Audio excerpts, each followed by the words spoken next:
નમસ્કાર વિદ્યાર્થી મિત્રો. હવે ટૂંક જ સમયની અંદર શિક્ષણ જગતનો જેને તહેવાર કહેવામાં આવે એટલે બોર્ડ એક્ઝામ્સ આવી રહી છે.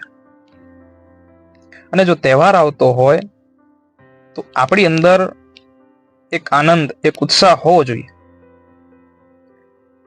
પણ આ એક એવો તહેવાર છે કે ઉત્સાહની જગ્યાએ વિદ્યાર્થીઓના મનમાં એક ડર, એક ભય, એક ગભરાટ જે છે ઊભો કરતો હોય છે. જો તમે પણ આ પરીક્ષા નામનો જે તહેવાર છે એનાથી તમે ગભરાતા હો, ડરતા હોય, તો આ વિડીયો તમારા માટે છે. તમે જો ખરેખર એવું માનતા હોય કે ભાઈ મારાથી થશે કે કેમ, મને ધાર્યા માર્ક્સ નહીં આવે તો, હું ફેલ થઈશ તો, જો આવું તમે માનતા હોય તો વિડીયો તમે છેલ્લે સુધી જોજો. એકવાર એક નાનકડા એવા ગામમાં એક પરિવાર રહેતો હોય છે. એ પરિવારની અંદર એક દીકરો, એના માતા પિતા, એના દાદા દાદી બધા જ સાથે રહેતા હોય છે. દીકરો પણ સારું એવું 12મા ધોરણની અંદર ભણતો હોય છે. આખું વર્ષ સારી મહેનત કરી છે. બસ હવે એની પરીક્ષાને 2 થી 3 દિવસો બાકી હશે. સારી એવી તૈયારી કરતો હોય છે, પણ એના મનમાં ક્યાંક થોડોક ડર જે છે ને સતાવતો હોય છે. નેગેટિવ વિચારના કારણે મારાથી થશે કે કેમ, આવી વાત એના મનમાં જે છે થોડી ઘર કરી ગઈ હોય છે.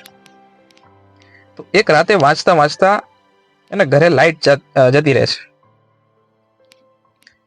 અને લાઈટ જવાની સાથે જ એ બાળક ગભરાઈ જાય છે અંધારાના કારણે. આખું રૂમ એનું અને આખું ઘર, એમાં આખું અંધારું છવાઈ જાય છે. તો ત્યાં જ એના દાદી બોલે છે, બેટા દીવો લઈને દીવો પ્રગટાવ. તો બાળક દીવો લેવા જાય છે અને દીવો પ્રગટાવે છે. હવે દીવાનો પ્રકાશ કેટલો હોય, આખા રૂમમાં તો પહોંચી ન શકે. પણ હા, એટલો પ્રકાશ થઈ ગયો કે એ આખા રૂમની અંદર આછું આછું જોઈ શકતો હતો. એ દીવો પ્રગટાવીને દાદી એને સમજાવે છે કે બેટા તારી બોર્ડની પરીક્ષા કંઈક આવી જશે. બસ આટલું કહેતા જ એ બાળક સમજી જાય છે કે મારે અંધારાને હરાવવું છે તો હજારો દીવાઓ પ્રગટાવવાની જરૂર નથી. માત્ર એક જ દીવો જે છે ને પર્યાપ્ત છે. એવી જ રીતે વિદ્યાર્થી મિત્રો, તમને જે અંધારાનો ડર છે એટલે કે બોર્ડ પરીક્ષાનો ડર, એ જો તમારે દૂર કરવો છે તો એના માટે એક જ દીવો પર્યાપ્ત છે. એ એટલે કયો દીવો? તો કે આત્મવિશ્વાસનો દીવો.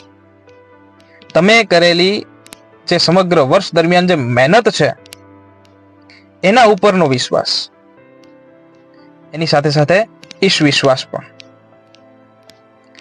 આ દીવો જ્યારે પ્રગટે એટલે ઓટોમેટિકલી તમારો ડર જે છે ને એ દૂર થશે. એટલે વિદ્યાર્થી મિત્રો, આજે બોર્ડ પરીક્ષા આવે છે ને એ તમને કઈ ડરાવવા માટે નથી આવતી. એ તમને ચેલેન્જ કરે છે કે તમે કેટલું કેપેબલ બન્યા છો, તમને કેટલું આવડે છે. આ ચેલેન્જ જે છે તમે એક્સેપ્ટ કરતા શીખો. તો બોર્ડની પરીક્ષા ફરીથી કે ભાઈ ડરાવવા માટે નથી, આપણી જાતને સિદ્ધ કરવા માટેનો એક તક છે, એક મોકો છે. તો આવી તકને આપણે ઝડપી લઈએ અને એક અલગ જ ઉત્સાહથી આપણે બોર્ડની પરીક્ષા આપીએ અને તમે બધા જ ખૂબ જ સારા માર્ક્સ લાવો એવી ભગવાન પાસે પ્રાર્થના કરીએ. All the best. અને એક જ વાત મગજમાં રાખજો, I can do, I can do, I can do.